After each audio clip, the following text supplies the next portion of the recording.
जय हिंद दोस्तों। आपके अपने परिवार द शिवा एकेडमी में मैं आप सभी का स्वागत करता हूं। दोस्तों, सी टेट एग्ज़ाम के संबंधित पेडागॉजी का प्रीवियस ईयर लेकर आया हूं, जो सीडीपी से संबंधित है। दोस्तों, सी टेट के एग्ज़ाम में पेडागॉजी बहुत ही महत्वपूर्ण है। 50% तो मेरे दोस्तों पेडागॉजी ही आती है। इसलिए यदि आप पेडागॉजी पे पकड़ बना लेते हैं तो अवश्य ही आप सी टेट एग्ज़ाम क्लियर कर पाएंगे।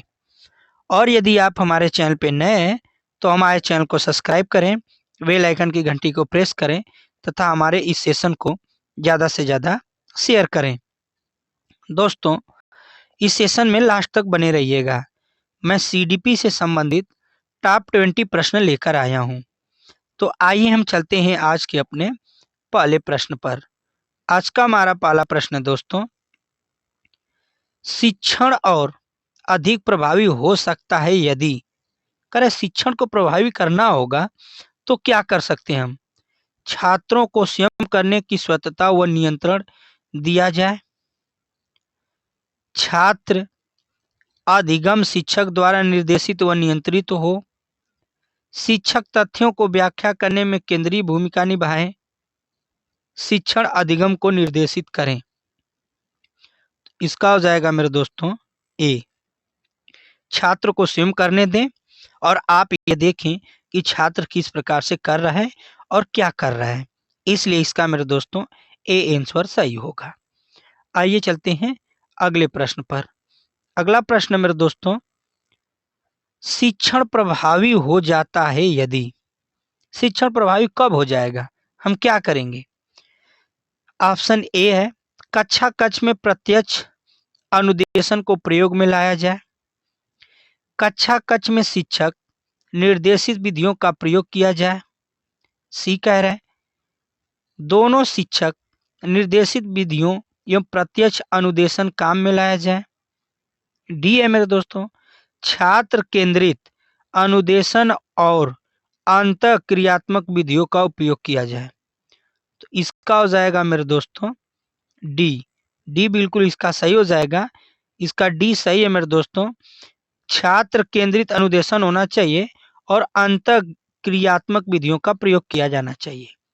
आइए चलते हैं अगले प्रश्न पर। अगला प्रश्न है मेरे दोस्तों, एक उत्तम कक्षा कक्ष शिक्षक क्या करता है? छात्रों को प्रकृति जिज्ञासा का पोषण करता है, छात्रों को पारस्परिक संवाद के लिए प्रोत्साहित करता है, छात्रों को वास्तविक वैश्विक परिस्थितियों में सम्मिलित करता है, डी कह रहा है कि यह सभी। तो इसका हो जाएगा मेरे दोस्तों डी, उपर्युक्त सभी इसका सही होगा। आइए चलते हैं अगले प्रश्न पर। अगला प्रश्न मेरे दोस्तों, सामान्यतः छात्रों में पठन पाठन के लिए निम्न विशिष्टताएं होती हैं। अधिगम में क्रियाशीलता होना चाहिए, छात्रों में सीखने की योग्यता होनी चाहिए, स्वयं क्रिया करके नवीन अनुभवों द्वारा ज्ञान का निर्माण करना चाहिए, डी का राय उपर्युक्त सभी। इसका हो जाएगा मेरे दोस्तों डी, उपर्युक्त सभी। आइए देखते हैं अगला प्रश्न, एलेक्सिया क्या है? बताइए दोस्तों, एलेक्सिया क्या है? पढ़ने की अक्षमता है, लिखने की अक्षमता है, सीखने की अक्षमता है या सुनने की अक्षमता है? बताइए दोस्तों, इसका कौन सही हो जाएगा? इसका सही हो जाएगा ए, पढ़ने की अक्षमता को एलेक्सिया कहते हैं मेरे दोस्तों। आइए चलते हैं अगले प्रश्न पर। अगला प्रश्न है मेरे दोस्तों, पियाजे की औपचारिक संक्रियात्मक अवस्था किस आयु तक मानी जाती है? 0 से 2 वर्ष, 2 से 7 वर्ष, 7 से 11 वर्ष, डी 11 से 15 वर्ष। तो इसका हो जाएगा औपचारिक मेरे दोस्तों 11 से 15 वर्ष, डी इसका सही हो जाएगा। आइए देखते हैं अगला प्रश्न। अगला प्रश्न है दोस्तों, गर्भ में बालक को विकसित होने में कितने दिन लगते हैं? 150, 280 दिन, 390 दिन, 460 दिन। तो गर्भ में बालक के विकास को मेरे दोस्तों 280 दिन लगते हैं। इसका हो जाएगा बी। अगला प्रश्न देखते हैं। अगला प्रश्न है दोस्तों, विद्यार्थियों को दिए जाने वाले परामर्श की सर्वाधिक उपयोगिता यह है कि। जब विद्यार्थियों को हम परामर्श देते हैं तो उसकी क्या उपयोगिता होती है दोस्तों? इससे उनका ज्ञान बढ़ता है, उनका कौशल बढ़ता है, उनमें आत्मविश्वास की अभिवृद्धि होती है, वे दुनियादारी में सफल बन जाते हैं। तो परामर्श देने में मेरे दोस्तों उन्हें आत्मविश्वास की अभिवृद्धि होती है। सी इसका सही होगा। अगले प्रश्न पे चलते हैं। अगला प्रश्न में दोस्तों, शिक्षकों की भूमिका है। एक शिक्षक की भूमिका क्या होती है? ज्ञान का संप्रेषण करना, छात्रों को अनुशासन में रखना, छात्र केंद्रित, क्रिया आधारित, अंतःक्रियात्मक अधिगम सृजन करना। डी कह रहा है उपयुक्त सभी। तो इसका हो जाएगा मेरे दोस्तों डी, बिल्कुल सही होगा। ज्ञान का संप्रेषण भी करता है एक शिक्षक, अनुशासन भी बनाए रखने का करता है, और छात्र केंद्रित या आधारित अंतःक्रिया का अधिगम भी सृजन करता है मेरे दोस्तों। इसलिए इसका डी हो जाएगा उपयुक्त सही। आइए देखते हैं अगले प्रश्न को। अगला प्रश्न है मेरे दोस्तों, पठन पाठन में शिक्षकों को करना चाहिए। पठन पाठन में शिक्षकों को क्या करना चाहिए? ज्ञान का मौखिक स्थानांतरण करना चाहिए। खाली मुंह से पढ़ाते रहिए, बोलते रहिए, बच्चा कुछ समझ भी नहीं पा रहा है। जिज्ञासा प्रवृत्ति को प्रोत्साहन करना चाहिए, खाली जिज्ञासा उसको बढ़ाते रहिए। कक्षा कक्ष में पाठ पुस्तकों द्वारा शिक्षण देना चाहिए। उपयुक्त में से कोई नहीं। तो इसका हो जाएगा मेरे दोस्तों सी। सी बिल्कुल सही हो जाएगा। कक्षा कक्ष में पाठ पुस्तकों द्वारा शिक्षण देना चाहिए एक शिक्षक को। चलते हैं अगले प्रश्न पर। अगला प्रश्न है दोस्तों, एक प्रतिभाशाली बालक की आप मदद कैसे कर सकते हैं? उस पर अधिक ध्यान देकर, उसे अधिक पुस्तकें देकर, उसे अधिक समय देकर, उसे संबंधित अधिगम अनुभव देकर। तो प्रतिभाशाली बालक का ध्यान रखते हैं मेरे दोस्तों, मदद करते हैं किसमें? उस पर ध्यान रखकर। ए इसका सही हो जाएगा। अगले प्रश्न पे चलते हैं। अगला प्रश्न है दोस्तों, एक अध्यापक के रूप में आप उन विद्यार्थियों से किस प्रकार निपटेंगे जो कक्षा की पिछली सीटों पर बैठकर आपस में बात कर रहे हैं? ए उनकी अपेक्षा करके, बी उन्हें चुप रहने के लिए कहेंगे अथवा कक्षा से बाहर जाने को कहेंगे, उन्हें कक्षा से बाहर कर देंगे, उनसे पूछेंगे कि वे ध्यान क्यों नहीं दे रहे। तो इसका हो जाएगा मेरे दोस्तों डी, उनसे पूछेंगे कि वे ध्यान क्यों नहीं दे रहे हैं। डी बिल्कुल इसका सही हो जाएगा। अगले प्रश्न पे चलते हैं। अगला प्रश्न मेरे दोस्तों, एक बालक के व्यक्तित्व के मापन की सिवाय वस्तुनिष्ठ विधि है। मेरे दोस्तों, एक बालक के व्यक्तित्व का मापन करना है तो किसके सिवा वस्तुनिष्ठ विधि है? प्रक्षेपी विधि है, प्रश्नावली विधि, साक्षात्कार विधि, समाजमिति विधि। इसका हो जाएगा मेरे दोस्तों ए, प्रक्षेपी विधि। अगले प्रश्न को देखते हैं।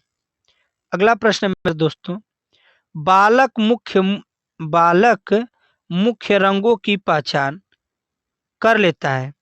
बालक रंग की पहचान कब प्रारंभ कर देता है मेरे दोस्तों? अच्छे से 5 वर्ष में, 2 वर्ष, 3 वर्ष, 4 वर्ष।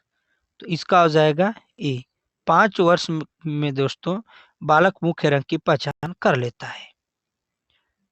आइए देखते हैं अगला प्रश्न। बालक की जिज्ञासा को किया जाना चाहिए। इसको ध्यान दीजिएगा मेरे दोस्तों, ये गलत होने के बहुत चांस है इस प्रश्न के। बालक की जिज्ञासा को क्या करना चाहिए? दमन करना चाहिए, शांत करना चाहिए और उत्तेजित करना चाहिए कि सक्रिय करना चाहिए? इसका बताइए कौन सा सही हो जाएगा मेरे दोस्तों। तो इसका हो जाएगा बी। बालक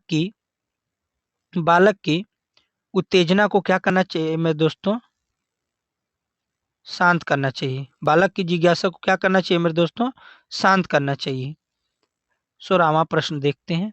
16 क्या कह रहा है मेरे दोस्तों, भारत में बाल विकास की शुरुआत कब हुई थी।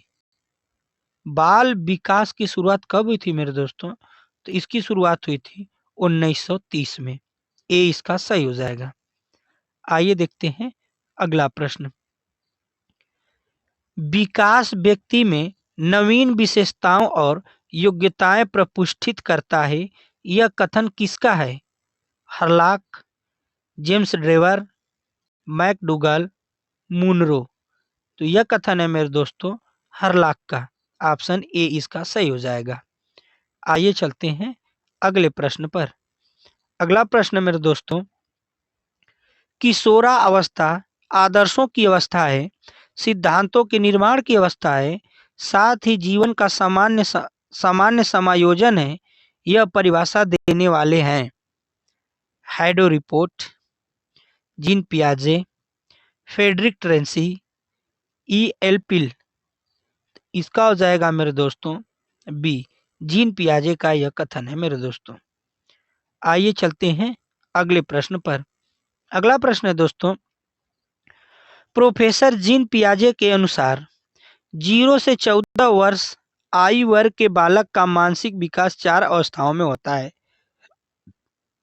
इसमें 7 से 14 वर्ष आयु वर्ग के विकास की अवस्था को क्या कहते हैं। क्या कहते हैं मेरे दोस्तों, संवेदनात्मक बुद्धि विकास अवस्था, पूर्व संक्राय अवस्था, मूर्त संक्राय अवस्था, औपचारिक संक्राय अवस्था। तो इसको कहते हैं मूर्त संकार्य अवस्था मेरे दोस्तों। सी बिल्कुल इसका सही हो जाएगा। आइए चलते हैं दोस्तों आज के अपने लास्ट प्रश्न पे। आज का हमारा लास्ट प्रश्न है दोस्तों 20। विद्यार्थियों को दिए जाने वाला परामर्श की सर्वाधिक उपयोगिता क्या है। दोस्तों शायद ये क्वेश्चन रिपीट है 20। तो इस प्रश्न का उत्तर मेरे दोस्तों आप लोग हमें कमेंट बॉक्स में बताइएगा कि 20 का कौन सा सही है। और ऐसे ही मैं दोस्तों आप लोग के सामने डेली पेडागोजी से प्रश्न लेकर आऊँगा और आपको डेली कराता रहूँगा। और ये हमारा सेशन कैसा लगा मेरे दोस्तों हमें ज़रूर बताइएगा। तब तक के लिए धन्यवाद।